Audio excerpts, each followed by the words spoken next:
I think the point is you learn from stuff because you realize how many different ways a draft can go and the different situations that might come up and the situations teams are going to find themselves in. And I think it's really, really instructive because it's one thing if you're at 2 and you know who the number 1 player is, and we've spent months and months and months on end going like, okay, Caleb Williams isn't available. Who do you want it to for quarterback? And that's kind of the Commanders situation. But if you have any other pick, you are so dependent on what happens in front of you. And if you're the Rams at 19, like there's 3 or 4 players that you're targeting, and I think you learn pretty quick. Like I think one of them is going to get to us, whether it's Johnny Newton, the defensive tackle out of Illinois, who we wound up taking for the Rams at 19. Is there a chance that Brock Bowers falls all the way to them at 19? They could have taken either one of the like we wound up only having the 4 quarterbacks go. Penix and Nix were still available in the second round, which is something that could happen, or it's something that is completely implausible, and all 6 quarterbacks will go in the top 13. So I think you learn how quickly things can change with 1 or 2 picks, and how a guy that's mocked in the top 10 for months, if he slips past what was his perceived floor because something else funky happens, can fall all the way out. So, Ant, when you looked at this draft, either big picture or specifically, like what's the thing that you learned from going through that exercise? I mean, it was more so just how deep these positions are and also how quickly they can go. So we had the tackles, like a lot of them were going like in the middle round picks. And then, you see the Commanders come up and, go and get a guy that they, may really like.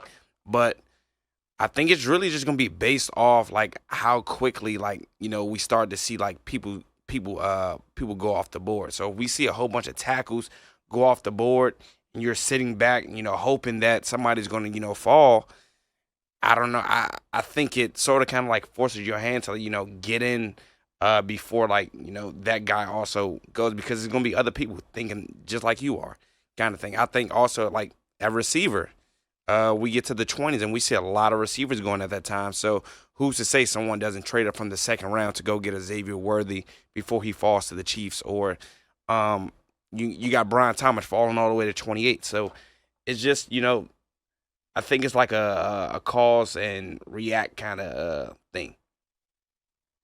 Yeah, no doubt about it. And, I think what was shocking for Logan and I when we did our first 3 or 4, however many we've done, is that same thing of like, wow, someone's got to fall. And sometimes it's Bowers if he doesn't go to the Jets at 10. Mm-hmm. Sometimes it's the tackles, and all of a sudden you're staring at Tyler Guyton in the second round, and you're like, no way. Is he going to fall to the Commanders at 36? That would be sick. Is it one of the edge guys? Or 2 of the edge guys? Could Chop or Darius Robinson fall into the second round? It's certainly possible. And I think like what we did actually feels like the least amount of fall guys, where the Commanders are all of a sudden like, dang, 36 and 40. We were hoping that one of these guys that we had a first round grade on would fall. And the reason is because the quarterbacks not going pushed everyone else up.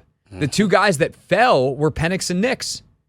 And so when those 2 fall, that's 2 less tackles or 2 less edge guys, 2 less corners. Like those guys that would fall if Vegas or Denver takes quarterback, or Minnesota, depending on how other things fall, like or New England or LA or someone else, New Orleans. Any of those teams could theoretically go quarterback pretty easily and probably will take one at some point in this draft. But if they don't do it in the first round and Penix and Nix fall, it means they're taking someone else that other teams are more likely to want that aren't in the quarterback market off the board. But I think the other thing that you have to keep in mind that I think we didn't do a great job of because we were so focused on the first round is what's still available for you in the second. So we traded back into the first round because Amarius Mims fell to 23, at that point owned by New England. The Patriots obviously looking to take a ton of as many players as they can, really. So we made a trade with New England to give up 40, and I think it was like a fourth, for New England's pick at 23, which they had acquired in our hypothetical trade where New England trades up 2-3 with Minnesota. So if all that goes down, you are looking at Washington taking Amarius Mims or Tyler Guyton or one of these tackles. And then all of a sudden we finish the mock draft and I'm staring at Kingsley Suamataia from BYU and I'm like, and Jordan Morgan's there at the end of the first. We wound up actually putting him, I think, with San Francisco. But like there's a couple of tackles that I'm like, I could live with that guy. Meanwhile, I don't know that there's any edge guys because Verse went, Latu went, Turner went, and then the next wave is kind of that Chop and Darius Robinson. And if they go, I don't know who the Commanders target at 40. I would say the way our board fell, we were also light on first-round wide receivers.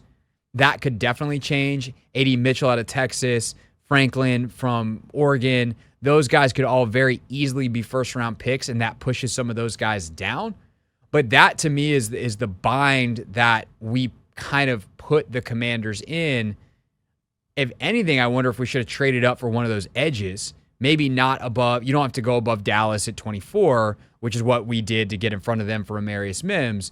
But could you have traded up at 26, 27 and said, all right, we're gonna take an edge player there because we feel like we can get a tackle later on at 36 that's still a lot closer to the player we get in the first round versus the edge drop-off is more significant. That would be my big question about what we did. If you saw Jared Verse continue to drop. Ooh, he's a tough one. Because, again, at 16, the Seahawks didn't necessarily have to go there. They could have won offensive line. And then the teams.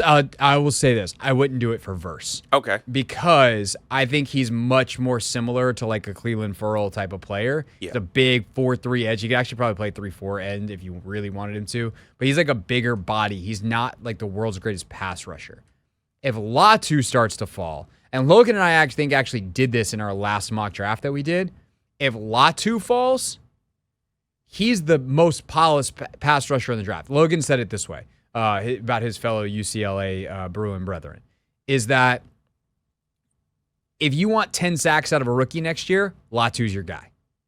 And the Commanders have a bunch of good ends that are like good, solid edge players. They don't have the pass rusher. Latu's the pass rusher.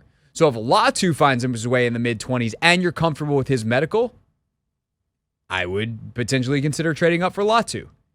If it's not him, I don't know there's anyone worth trading up for, unless Dan Quinn thinks that he can repeat some significant percentage of Micah Parsons with Chop Robinson, fellow Penn State guy who's got insane measurables, insane traits, but he's not the player Micah was at Penn State. So it's not a one-to-one comparison at all, even though he's super freaky athlete who has the same body type that went to the same university.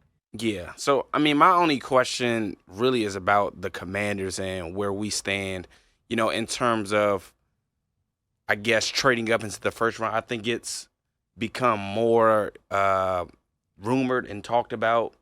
I guess it wouldn't be rumored because, we're not getting much out of the regime. Right. But there's been small talks speculated about the Commanders possibly trading up. So you think the early to mid-20s would be what?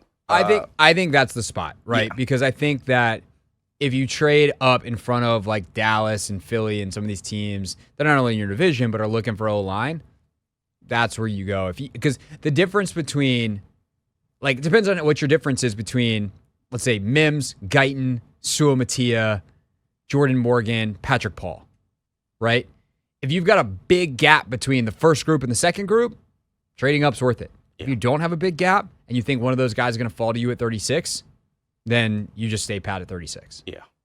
So that's the quandary.